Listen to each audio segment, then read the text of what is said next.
Recording studio Jehanabad.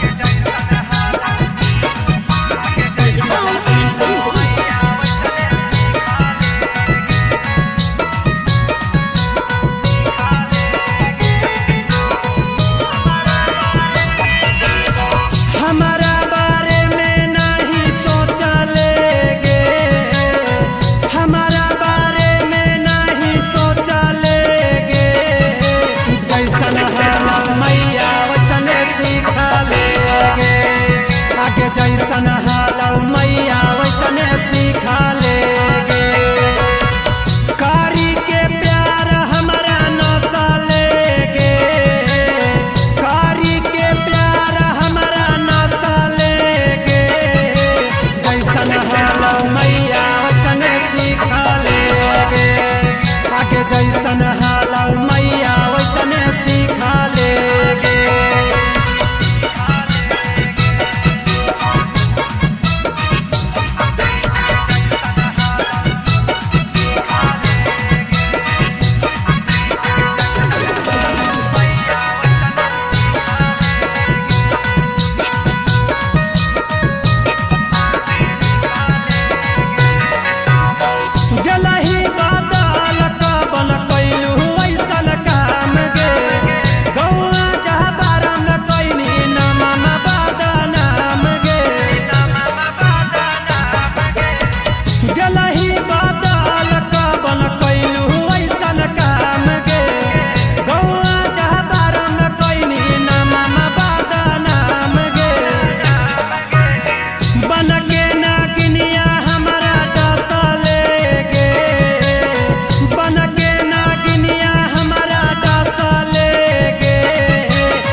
जैसन हालौ मैया वैसने सीखा लेगे,